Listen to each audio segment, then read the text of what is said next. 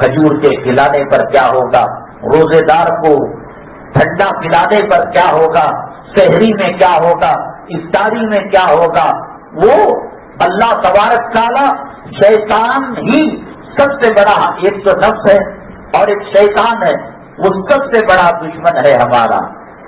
اللہ اس کو قید کر دیتے ہیں، جہنم کے دروازے بند کر دیتے ہیں، جنت کو سجایا جاتا ہے، اونٹ کی دھولی دی جاتی ہے، معطر کیا جاتا ہے، نماز پڑھنے میں آسانی کر دی جاتی ہے، روزہ آسان کر دیا جاتا ہے، پھر بھی اس کا داڑھی مڈانا کم نہیں ہوا، اس کا حرام کاری کرنا کم نہیں ہوا، اس کا سوشل میڈیا کے اندر صبح سے شام تک انگلیاں، کیا کر لیا تو نے؟ واٹس ایپ کے میسج دیکھ کر کون سا تاج محل بنا دیا؟ فیس بک ٹویٹر کے اندر اللہ کا کلام پڑھنا بھی رہا ہے.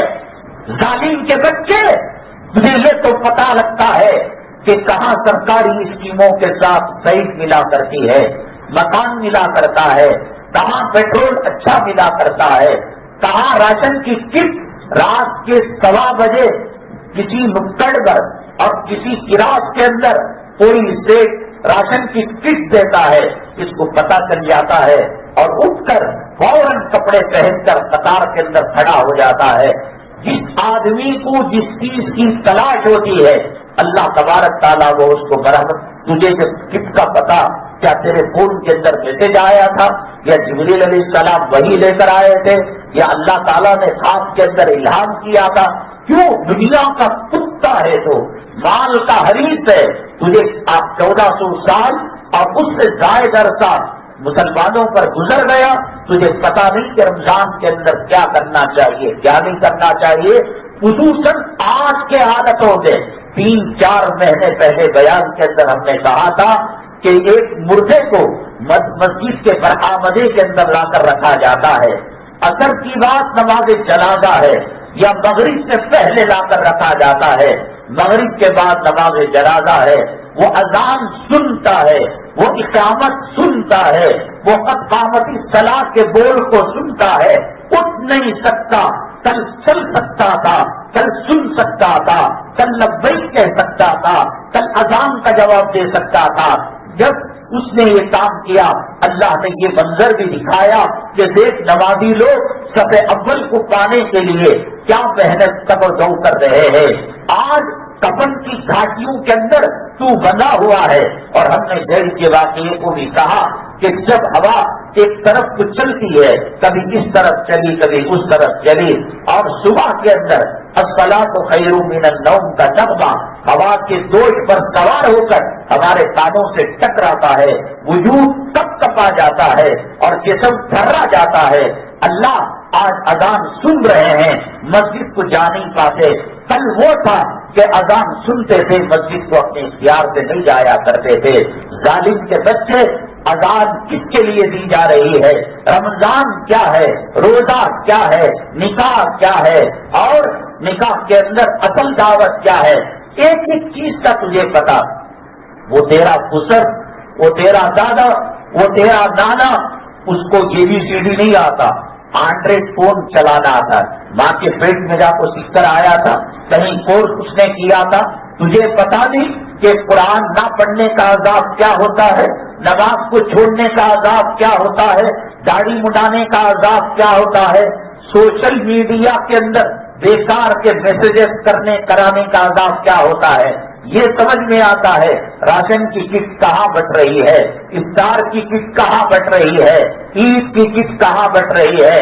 حدیث قدسی میں اللہ تعالیٰ فرماتے ہیں آخرت کو اپنا مقصد بنائے بغیر جو آدمی، جو مسلمان دنیا کو اپنا مقصد بناتا ہے، اللہ تبارک تعالیٰ دنیا ہی کے پیچھے اس کو لگا دیتے ہیں. بیٹا کماتا ہے، بہو کماتی ہے، کرایہ آتا ہے، ریال آتا ہے، ڈالر آتا ہے، بھاڑا آتا ہے، کمپنی کی پینشن آتی ہے. اس کے بعد اس کا رونا ختم نہیں ہوتا کہ صاف کمائی کے اندر خیر و برکت نہیں ہے. کہاں سے ہوگی نماز کو چھوڑ کر؟ کہاں سے ہوگی اللہ کی رضا کے راستے کو چھوڑ کر؟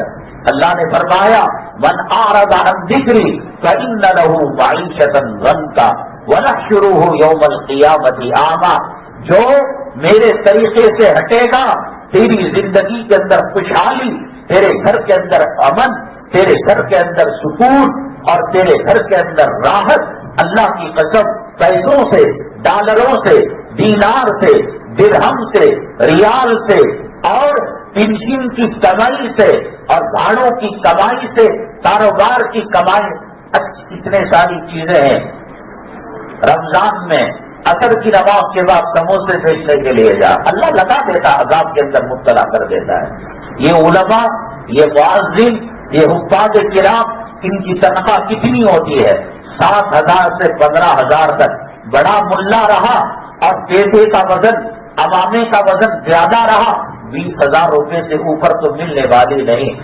کیا مہمانوں کی آمد و رفت! حضرت خواجہ اجمیری رحمۃ اللہ علیہ، حضرت نظام الدین اولیاء رحمۃ اللہ علیہ، حضرت بختیار کاکی رحمۃ اللہ علیہ، حضرت قطب رحمۃ اللہ علیہ، اور ہمارے جو بزرگان کہتے ہیں کہ حضرت مدنی رحمۃ اللہ علیہ کے گھر میں ہمیشہ دسترخوان تیار رہتا۔ رات کے 2 بجے 2:30 بجے کوئی مہمان جاتا، گرم تازہ روٹی اور دال اور کھانا اس کو ملا کرتا تھا۔ تنخواہیں کیا تھی ان حضرات کی اس زمانے کے اندر؟ 1.5 روپیہ 2 روپیہ، اور آج کے زمانے میں مؤذن کی کمائی میں، امام کی کمائی میں، حافظ قرآن کی کمائی میں کتنی خیر و برکت ہے۔ مہمان آ رہے ہیں، مہمان جا رہے ہیں، اللہ تبارک تعالیٰ ان کو کتنا وسعت دی ہے۔ حضرت مولانا شفیق صاحب رحمۃ اللہ علیہ سیلم کے کئی احباب نے بتایا ہمارا کاروبار ڈوب چکا تھا، حضرت نے دعا بھی کی اور دوا بھی کی اور ہمیں کاروبار کے لیے پیسہ دیا۔ وہ دن اور آج کا دن ہم کہاں سے کہاں پہنچ گئے، یہ اللہ سے لے کر دیا کرتے ہیں۔ راحت اللہ کے راستے میں ہے، پیسوں سے راحت نہیں ہے، حرام کے روپیوں سے راحت نہیں ہے، سب کچھ ہوگا اللہ تبارک تعالیٰ گھر کی خوشی کو، راحت کو تباہ برباد کر دیں گے۔ ایک حدیث آپ نے سنی ہوگی، اللہ کے نبی جناب محمد رسول اللہ صلی اللہ علیہ وسلم نے فرمایا، خیرکم خیرکم لأہلہ وانا خیرکم لأہلی، تم میں بہترین آدمی وہ ہے جو بیوی بچوں کے ساتھ اچھا سلوک کرنے والا ہے۔ اور اب تک جتنے میاں بیوی کے جوڑے آئے اور قیامت تک آئیں گے جوڑے، ان میں سب سے بہترین گھرانہ میرا گھرانہ ہے۔ آج بچوں سے کوئی کسی کو تکلیف ہے، بچے چڑ کھاتے ہیں، یہ چڑ کھاتا ہے، بیوی منہ بچوڑ لیتی ہے، کپڑے گھر کے ماحول سے پتہ لگتا ہے اللہ تبارک تعالیٰ نے اس کی زندگی کو کتنا اجیرت بنا کر رکھا ہے۔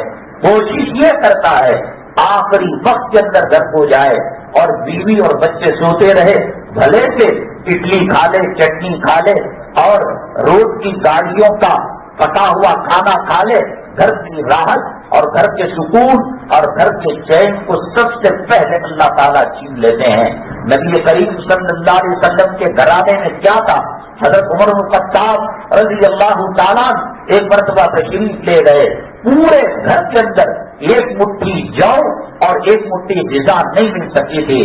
ان کے گھرانوں کے اندر کھجور نے کھجور کے بیجوں کو پیس کر یا اس کو پانی میں ڈال کر اس کے عرق سے سحری کی جاتی تھی اور اس کے عرق سے افطاری کی جاتی تھی۔ آج راستوں کے اندر جو خاص طور سے رمضان المبارک کے اندر خواتین اور یہ پڑوسی ریاستوں کے فقراء بھیک مانگا کرتے ہیں، ان کی خاص بلڈنگیں ہیں، یہ لکھپتی کروڑ پتی ہیں، اس لیے ان کو زکات دینا کہنے کا مطلب آج کا فقیر بھی لکھپتی کروڑ پتی ہے۔ نبی کریم صلی اللہ علیہ وسلم کے گھرانے کے اندر کھجور کی گٹلی کے پانی کو سحری اور افطاری کے اندر استعمال کیا جاتا تھا، اور اللہ کے نبی صلی اللہ علیہ وسلم فرماتے ہیں اس آسمان کے نیچے، اس زمین کے اوپر ایسا خوشحال گھرانہ نہ ہوا ہے نہ قیامت تک ہو پائے گا۔ کیوں؟ اللہ کے نبی صلی اللہ علیہ وسلم ساقی کوثر سے، شافی محشر سے، سید المرسلین سے، امام الانبیاء سے، اللہ تبارک تعالیٰ کے احکامات پر سب جدوجہد کرنے والے تھے۔ گھر سے پتہ لگتا ہے اللہ تعالیٰ ہم سے راضی ہے ناراض ہے، اگر اللہ کے نبی صلی اللہ علیہ وسلم نے فرمایا الدنیا متاع وخیر متاع الدنیا المرأۃ الصالحہ، دنیا انسان کی خدمت میں لگی ہوئی ہے، یہ چاند، یہ سورج، یہ ستارے، یہ بہتی نہریں، یہ پھول، یہ پھل، یہ باغات، سب ان الدنیا خلقت لکم، ساری دنیا تیرے لیے پیدا کی گئی، وانکم خلقتم للآخرہ، اور تجھے آخرت کے لیے بنایا گیا ہے۔ آپ نے فرمایا ان میں سب سے بہترین چیز ایک نیکوکار عورت ہے۔ ایک نیکوکار عورت کے گھر میں رہنے کی وجہ سے گھر کا ماحول جنتی بنتا ہے۔ اللہ کے نبی صلی اللہ علیہ وسلم کے گھر میں نہ فریج تھا، نہ اے سی تھا، نہ کولر تھا، نہ مکسی تھی، نہ گرینڈر تھا، نہ الیکٹرک کا چولہا تھا، نہ گیس کا چولہا تھا، اور اللہ کے نبی صلی اللہ علیہ وسلم فرماتے ہیں کہ اس آسمان کے نیچے، اس زمین کے اوپر سب سے خوشحال گھرانہ میرا گھرانہ تھا، اور اتنا خوشحال گھرانہ، اتنا خوشحال گھرانہ، ایک مرتبہ اللہ کے نبی صلی اللہ علیہ وسلم حضرت عائشہ صدیقہ رضی اللہ تعالیٰ عنہا سے گفتگو فرما رہے تھے، اے عائشہ اب مجھے موت کو گلے لگانا آسان ہو چکا ہے۔ فطری طور پر پیغمبر انسان ہی تو ہوتا ہے، سانپ سے بھی ڈر ہوتا ہے، بچھو کے کاٹ کی جلن ہوتی ہے، زخم ہو تکلیف ہوتی ہے، پتھر پڑے مار لگتی ہے، ایسا نہیں کہ بھائی پیغمبر ہیں مارو تو گولی۔ رسول پاک صلی اللہ علیہ وسلم کا غزوہ احد کے اندر آپ کے چہرے پر زخم آیا تھا نہیں تھا، دندان مبارک شہید ہوئے تھے نہیں تھے، نبی کریم صلی اللہ علیہ وسلم پر سکرات کی کیفیت تاری ہوئی نہیں ہوئی، بخار آیا نہیں آیا، جسم کو تکلیف، سب انسانوں کی طرح آپ کو بھی تکلیف ہوا کرتی تھی، اور تکلیف ہوئی ہے۔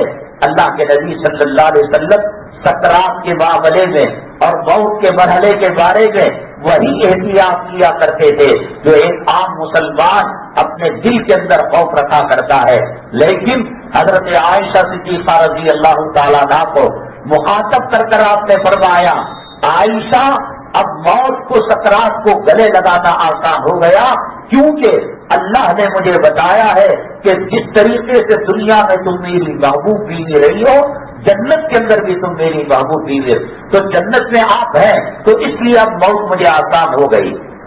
ایک ٹرین کے اندر کئی قسم کے لوگ سفر کرتے ہیں، کچھ لوگ وہ ہوتے ہیں کہ ان کو بیمار ماں سے ملنا ہے، بیمار باپ سے ملنا ہے، ہاسپٹل میں علاج کے لیے جانا ہے، اور ایک آدمی مجنون وہ ہوتا ہے جو لیلا، گرل فرینڈ اور محبوبہ سے ملنے کے لیے جانے کی کوشش کیا کرتا ہے۔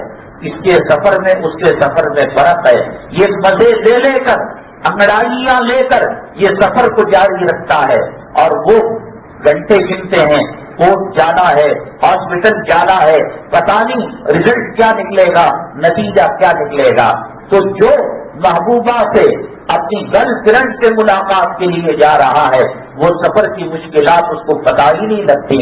ہمیں پتہ نہیں قیامت کے دن کیا معاملہ کیا جائے گا، قبر کے اندر کیا معاملہ کیا جائے گا، سکرات اور موت کے وقت ہمارے ساتھ کیا معاملہ کیا جائے گا۔ اللہ کے نبی صلی اللہ علیہ وسلم کو اللہ نے بتا دیا سب کچھ، کون جنت میں جانے والے ہیں اہل بیت میں، صحابہ کرام میں، اور کون نہیں جانے والے ہیں۔ اس میں حضرت عائشہ صدیقہ رضی اللہ تعالیٰ عنہ کو کہا، آپ جنت میں کیونکہ میرے ساتھ رہیں گی، اب مجھے سکرات کا کوئی مسئلہ نہیں رہا اور موت کا کوئی مسئلہ نہیں رہا۔ دل کو اتنا جیتا تھا اور دل کو اتنا خوش کیا تھا حضرت عائشہ صدیقہ رضی اللہ۔ آج کے مسلمان کو، آج کے خاوندوں کا بس چلے تلوار چلا دے، طلاق کے گولے بھیج کر مار دے، خلا کی بمباری کر دے۔ آج کمپرومائز کر چکا ہے ایک ناک کام کے ذریعے کے لیے، ایک اجدے کے لیے، کیا کروں، پلڑے پر باندھ دیا گیا۔ طلاق کے لیے مسجد کی کمیٹی، دارالقضا، کورٹ کے چکر لگانے پڑیں گے، عزت کا فالودہ ہو جائے گا، اس کی ہر خطا پر، اس کی ہر غلطی پر صبر کر کر گھٹ گھٹ کر زندگی گزارتا ہے۔ اللہ فرماتے ہیں، من اعرض عن ذکری فإن له معیشۃ ضنکا، جو میرے طریقے سے اعراض کرے گا میں اس کی زندگی کو تنگ کر کے رکھ دوں گا۔ ایک بزرگ فرماتے ہیں کہ اللہ ناراض ہے یا اللہ راضی ہے، میں اپنی بیوی، اپنے بچوں اور اپنے گھوڑ سواری میں معلوم کر لیتا ہوں۔ میرا خچر، میرا گدھا، میرا گھوڑا اور میری بیل گاڑی اگر مجھے تکلیف دینے لگتی ہے، اس کا مطلب یہ ہے کہ اللہ تعالیٰ مجھ سے ناراض ہے۔ کیا تھا اس گھر کے اندر؟ دنیا کے کوئی اسباب نہیں تھے۔ جو مدینہ طیبہ کو گئے ہیں، گنبد خضرا کے باہر صحن میں بیٹھ کر دیکھیں، باب جبرائیل نظر آئے گا، اور باب البقیع جہاں رسول پاک صلی اللہ علیہ وسلم کو سلام پڑھ کر ایگزٹ ہوتے ہیں، باہر نکلتے ہیں، باب السلام میں انٹری ہوتی ہے اور نکلتے ہیں باب البقیع۔ بقیع یوں اس لیے کہا جاتا ہے کہ اس دروازے سے بقیع قبرستان نزدیک آتا ہے۔ رمضان میں افطاری کے وقت، تہجد کے وقت اللہ تبارک تعالیٰ خاص دعاؤں کو قبول فرماتے ہیں، اور روزے دار کی دعاؤں پر آمین کہنے کے لیے اللہ تبارک تعالیٰ 70,000 فرشتے لگا دیتے ہیں۔ دولت مانگنا نہیں مانگنا، زمین مانگنا نہیں مانگنا، پراپرٹی مانگنا، بنگلہ کوٹا مانگنا، اپارٹمنٹ مانگنا نہیں مانگنا، وہ آج جانو آپ کے جورو آپ کے بچے جانے، لیکن اتنا ضرور کرو، اے اللہ مدینے کی موت نصیب فرما دے، بقیع الغرقد کے اندر دفن ہونا نصیب فرما دے۔ اللہ کے نبی صلی اللہ علیہ وسلم نے فرمایا اگر تم مر سکو تو مدینے کی طیبہ میں، مدینہ طیبہ میں مرو اور بقیع میں دفن ہو، اس لیے کہ قیامت کے دن سب سے پہلے زمین کے قبرستانوں میں جو مردے اٹھیں گے وہ بقیع غرقد کے مردے اٹھیں گے۔ اس میں نبی کریم صلی اللہ علیہ وسلم کی ازواج مطہرات بھی اٹھیں گی، کتنی دفن ہیں، اور بیٹیاں بھی اٹھیں گی، صحابہ کرام بھی اٹھیں گے، اولیاء اقطاب ابدال بھی اٹھیں گے، اور اللہ کے نبی صلی اللہ علیہ وسلم نے فرمایا ہم جیسے گنہگار جب اٹھیں گے ہاتھ پکڑ کر اللہ کے دربار میں سفارش کرا کر اللہ تعالیٰ سے جنت کی سند دلوائیں گے۔ اس سے بڑی کیا دولت ہے، اس سے بڑا کیا پیسہ ہے؟ اس لیے میں یہ کہتا ہوں جو کرنا ہے تھوڑا بہت کر لیا، نہ زمین دے کر اولاد کو اپنا کر پاؤ گے۔ حضرت نوح علیہ السلام کا بیٹا حضرت نوح علیہ السلام کے لیے ہو گیا، قال یا نوح انہ لیس من اہلی انہ عمل غیر صالح، اے نوح وہ تیرے گھر کا بچہ نہیں ہے۔ بات چل رہی تھی وحال بینہم الموت فکان من المغرقین، بات چل رہی تھی باپ بیٹوں کے درمیان، اللہ تعالیٰ نے موج کو لے آیا، طوفان کو لے کر آیا، وفارت تنور، جس تنور کے اندر آگ اگلتی ہے اس تنور سے اللہ نے پانی کو ابالا اور بیٹا غرق ہو گیا، فکان من المغرقین، اور باپ بچنے والوں میں ہو گئے۔ لوط علیہ السلام جنت میں جائیں گے اور ان کی بیوی کافرہ جہنم میں جائے گی۔ ابراہیم علیہ السلام جنت کے اندر جائیں گے، باپ آزر جہنم کے اندر جائے گا، آبیہ جنت میں جائیں گی، اور اللہ کے نبی صلی اللہ علیہ وسلم سے ان کا نکاح ہوگا اور اس کا مرد گروٹ وہ جہنم کے اندر جائے گا۔ اللہ حسب و نسب کو نہیں دیکھتا، ان کی وجہ سے اپنی زندگی برباد مت کرو۔ میرے بعد کیا ہوگا، میرے بچوں کا، بیٹی کا کیا ہوگا، جمائی کا کیا ہوگا؟ تم رب نہیں ہو، تم پروردگار نہیں ہو، تم خالق نہیں ہو، تم نفع نقصان کے مالک نہیں ہو۔ اللہ کے نبی صلی اللہ علیہ وسلم کا میں نے کہا جو اللہ سے جس کا رشتہ مضبوط ہوتا ہے، گھر کا رشتہ، گھر کا ماحول ایسے ہی جنتی ہوتا ہے۔ وہاں حضرت حسن آ گئے، حضرت حسین آ گئے، اون آ گئے، عبداللہ آ گئے، مدینہ طیبہ کے بچے آ گئے۔ نبی کریم صلی اللہ علیہ وسلم فرماتے دوڑ لگاؤ، گھر کا ماحول میں کہہ رہا ہو کتنا خوشحال گھرانہ، امام تھے، خطیب تھے، قاضی تھے، بازار کے ذمہ دار تھے، چیف جسٹس تھے، امیر المؤمنین سے بڑھ کر آپ کا مقام تھا، بازار کی ذمہ داری، بادشاہوں کے وفود آیا کرتے تھے، قیدیوں کے ساتھ کیا معاملہ کرنا، عورتوں کا اصلاح معاشرہ کا جلسہ کب رکھنا، سوال کا جواب کب دینا، دارالافتاء کب قائم کرنا، اور جہاد کی ٹریننگ کب دینا، اور باہر کے مہمانوں کو رخصت، لاکھوں کام تھے، لیکن جب گھر میں آتے سارے بچے گھیر لیتے اور کہتے اللہ کے نبی صلی اللہ علیہ وسلم ذرا دوڑ تو لگاؤ، یہ دوڑ لگاتے، کبھی حسن آ جاتے، کبھی حسین آ جاتے۔ اس کے بعد نبی کریم صلی اللہ علیہ وسلم اپنی جیب کو زبان کے باہر نکالتے ایسا کر اس کے بعد فرماتے ذرا پکڑ کر تو دکھاؤ. پکڑنے جاتے نبی کریم صلی اللہ علیہ وسلم اپنی جیت کو اندر کر لیتے. حسنین سے گھر کا ماحول میں بتا رہا ہوں کہ آپ کو گھر میں یہ سکون ملتا ہے, کیا آپ کے گھر میں یہ راحت ملتی ہے, کیا آپ کا بچہ آپ سے پیار کرتا ہے, کیا آپ کے دل میں اپنے بچوں کے لیے پیار کی جگہ ہے, کیا آپ کا گھر جنت کا نمونہ ہے. داڑیاں مڑا کر یہ کمینی نچلی ذات کی حرام زادیاں رنڈیوں کے کپڑے پہناؤ گے, ان کی غلامی کرو گے, ان کا پاخانہ صاف کرو گے, ان بچوں کے حدیث پہناؤ گے. اللہ کے نبی صلی اللہ علیہ وسلم گھوڑے کی طرح اپنے ہاتھوں کو سامنے کر لیتے, حسنین کو پیٹھ پر بٹھا لیتے اور دوڑ لگاتے, چکر لگاتے. صحابی کوئی آتے مسئلہ معلوم کرنے کے لیے, السلام علیکم یا رسول اللہ.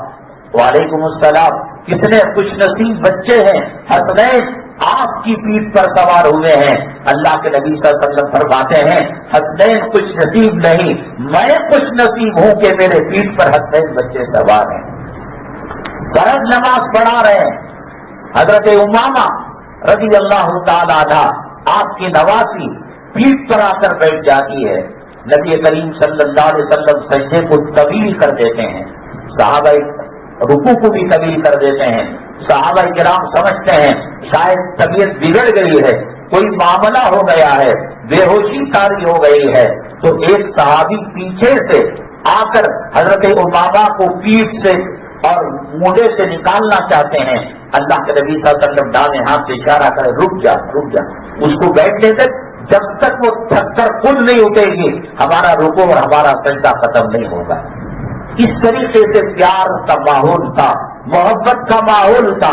دن بھر کی تھکان گھر میں داخل ہونے کے بعد ختم ہو جایا کرتی تھی. اللہ کے نبی صلی اللہ علیہ وسلم نے فرمایا 2-3 خصلتیں بتائی, اس میں ایک خصلت جنتی عورت کی علامت یہ بتائی کہ مرد اس کو دیتے تو اس کی دل کی حرارت ختم ہو جائے. راستے کے اندر بازار کے اندر جو قرض اس نے لیا تھا, اس نے اس کی گندے کی پولیس پکڑی تھی اور تھپڑ مارا تھا, وہ اس کو بھول جائے. اور کاروبار نہ ہونے کا ٹینشن, ظلم و تشدد ہونے کا, کیس کا, پولیس کی زیادتی کا, یہ سب ٹینشن بیوی کو دیکھ کر ختم ہو جائے. آج بیوی ایک ٹینشنوں کا مجموعہ ہے. ہمارے شہروں میں اجدے کیا ختم ہو گئے, ناگن کیا ختم ہو گئی, کام کیا ختم ہو گئے. اس سے زیادہ ڈسنے والی یہ ہے اس لیے کہ ان کے اعمال اور ان کے لباس اور ان کے چال چلن سے اللہ کی رحمت دور ہو جاتی ہے. سر پر سے دوپٹہ ہٹتا ہے, اللہ کے نبی صلی اللہ علیہ وسلم نے فرمایا رحمت کے فرشتے ختم ہو جاتے ہیں.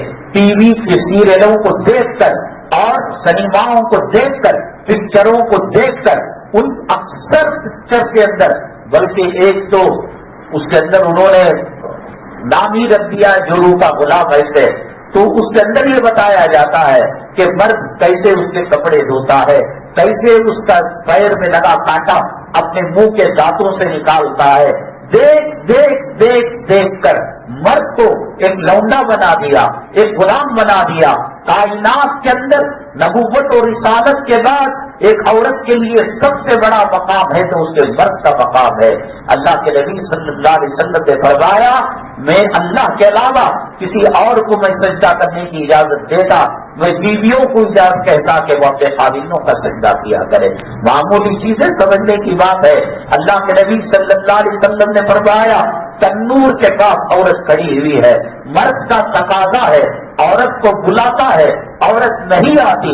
اللہ کے نبی صلی اللہ علیہ وسلم نے فرمایا 7 زمین 7 آسمان کی مخلوق اس پر لعنت کرتی ہے, اس کا سجدہ قبول نہیں, اس کا عمرہ قبول نہیں, اس کا حج قبول نہیں. اپوزٹ معاملہ نہیں ہے. اور ایک صحابی انصاریہ نبی کریم صلی اللہ علیہ وسلم کے پاس تشریف لائی, کہا کہ دعا کیجیے میرا نکاح ہونے والا ہے, میری شادی ہونے والی ہے. اللہ کے نبی صلی اللہ علیہ وسلم نے فرمایا کیا تو جانتی ہے کہ تیرے مرد تیرے خاوند کا مقام و مرتبہ کیا ہے؟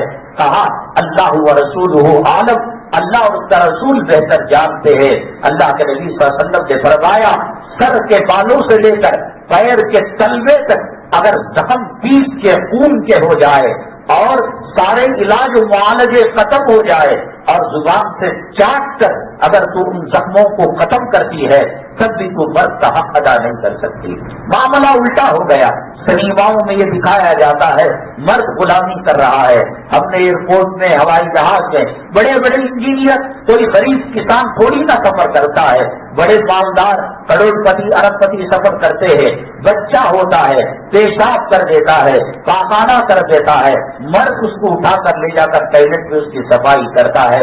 جو اللہ کی بات نہیں مانتا، جو قرآن کی بات نہیں مانتا، جو دین کی بات نہیں مانتا، اللہ تبارک تعالیٰ اسے جورو کی غلامی کے عذاب کے اندر مبتلا کر دیتے ہیں. خوشحال گھرانہ اللہ تعالیٰ کی رضامندی کی دلیل ہے، اور گھر کے اندر سام بچھوؤں سے بدتر کسی عورت کا اولاد کا ہو جانا اللہ کی ناراضگی کی علامت ہے. بہرحال رمضان المبارک کا مہینہ ہے. اللہ تبارک تعالیٰ نے تمام مغفرت کے اسباب کو کھول کر رکھ دیا ہے، لیکن مسلمان ہے سدھرنے کا نام نہیں لیتا. میں کہہ رہا تھا 6-7 مہینے پہلے ہی میں نے کہا آج اذان سن رہے ہو، آج ٹوپی دیکھ رہے ہو، آج داڑھی رکھے ہوئے ہو، آج بیان کوئی کر رہا ہے، کوئی سن رہا ہے، آج نماز ہو رہی ہے، کل کا پتہ نہیں ہے کہ کل کیا صورتحال ہونے والی ہے. یہ ملک بہت تیزی کے ساتھ غیر اسلام ہندو راج کی طرف بڑھ رہا ہے. اس میں نے کہا بڑھانے والوں کا قصور نہیں ہے، ہمارے اعمال کا قصور ہے. علماء نے کہا اعمالکم اموالکم، تمہارے اعمال جیسے ہوں گے اللہ ایسے حاکم کو مسلط کر دے گا. اللہ کے نبی صلی اللہ علیہ وسلم یہ میرے لیے آپ کے لیے اجنبی حالات ہو سکتے ہیں، اللہ کے لیے اللہ کے رسول کے لیے اجنبی حالات نہیں ہو سکتے. آپ نے فرمایا تمہارے مالدار جب وکیل ہو جائے، تمہارے حکمران نااہل ہو جائے، تمہارے قاضیوں کی قضاوت فیصلہ کرنے والوں کا فیصلہ داموں پر بکنے لگے اور چھوٹی چھوٹی بات پر قتل ہونے لگے، مقتول کو معلوم ہی نہیں کہ قاتل نے مجھے کیوں مارا ہے، نہ زمین کا جھگڑا، نہ شادی کا جھگڑا، نہ اس کی بیٹی بہن کو چھیڑنے کا جھگڑا، لیکن قتل ہو رہا ہے. فرمایا سب حالتیں ہو رہی ہے، ہر 2-3 دن کے اندر ایک مرڈر ہو رہا ہے، ایک قتل ہو رہا ہے، اور حکمران کتنے نااہل ہیں اور مالدار کتنے وکیل ہیں. اور فرمایا عورت کپڑے پہن کر بھی ننگی ہوگی اور اس کے سر کے اوپر اون کے کوہان کی طرح ایک ابری ہوئی چیز ہوگی، جب وہ چل رہی ہوگی تو وہ ہلے گی. اور آپ نے فرمایا وہ جنت میں جانا تو دور کی بات، وہ جنت سے 500 میل کے فاصلے سے اس کی خوشبو کو بھی نہیں پا سکے گی. گھر میں ایسی جہنمی عورتوں کو رکھ کر کیا گھر میں خیر و برکت ہو سکتی ہے؟ اللہ کے نبی صلی اللہ علیہ وسلم نے فرمایا نااہل حکمران، کنجوس مالدار اور بات بات پر قتل عام اور قضا کا بک جانا، فیصلوں کا بک جانا، عورت کے شرم و حیا کا سودا کر دینا. میں کہتا ہوں اسلام کے اندر کمینوں، لوپروں، ظالموں، قرآن کے دشمنوں، نبی کے اسوا کے دشمنوں، نبی کی امہات المؤمنین کے دشمنوں، سب وقتوں میں نے بتایا ایک کبوتر جب ایک نر سے استفادہ کرتا ہے اور ایک گائے ایک بیل کے ساتھ تعلق قائم کرتی ہے تو کس قسم کا ان کے گھرانے کے اندر، ان کے گھونسلوں کے اندر پیار و محبت کو دیکھنا پڑتا ہے. اور میں نے مثال دی صابن پر اٹکے ہوئے بال کی اور موتا خاتون کے سر کے ٹوٹے ہوئے بال کی. اس سے آگے بڑھ جائیے، نبی کریم جناب محمد رسول اللہ صلی اللہ علیہ وسلم حجر عائشہ کے اندر مدفون ہیں. حضرت آدم علیہ السلام سے لے کر آقا دو عالم صلی اللہ علیہ وسلم تک کوئی پیغمبر اپنی بیوی کے حجرے میں مدفون نہیں ہے. وہ دوسری جگہ، وہ تیسری جگہ، وہ قبرستان میں یا سنسان جگہ، وہ الگ بات ہے. بیوی کے کمرے میں حضرت عائشہ صدیقہ رضی اللہ تعالیٰ عنہا کی یہ خوبی ہے، ان کے تقوی طہارت اللہ کی یہاں مقبولیت کی نشانی ہے کہ ان کے حجرے کو مزار نبوی صلی اللہ علیہ وسلم اللہ نے بنایا.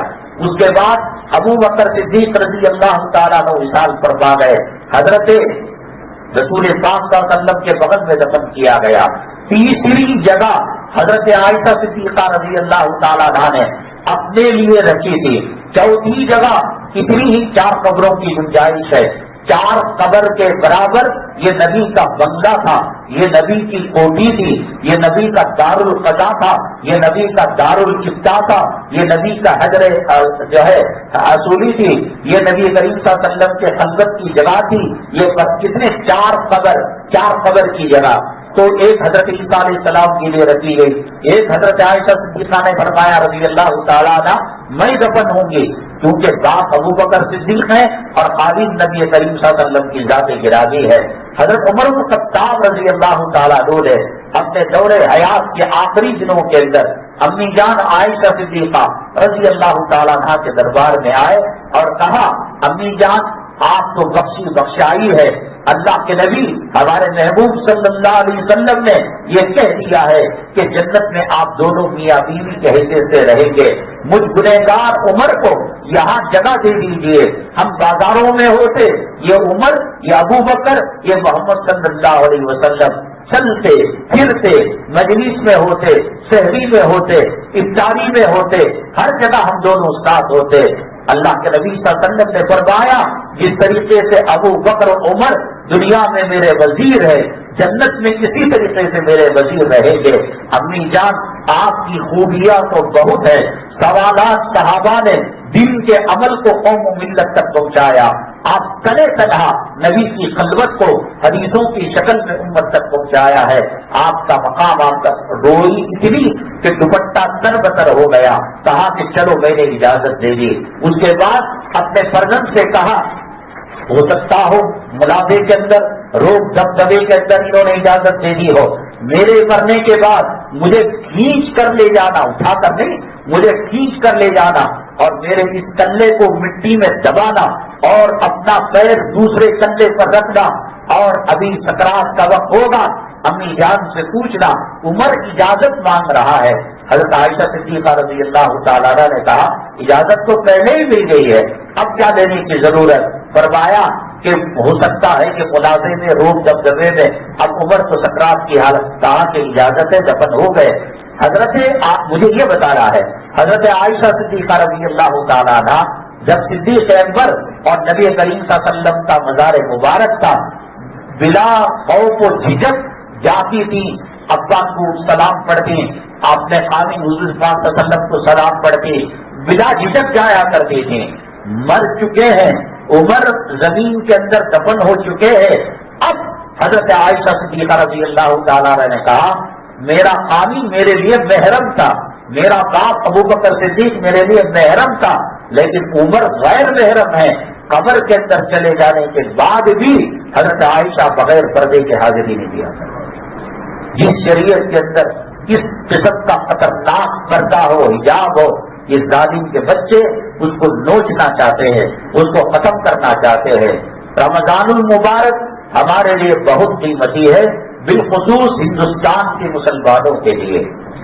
آپ نے سنا ہوگا شعبان کی 15ویں تاریخ کو اللہ تبارک تعالیٰ لوح محفوظ سے فیصلوں کو نکالتے ہیں.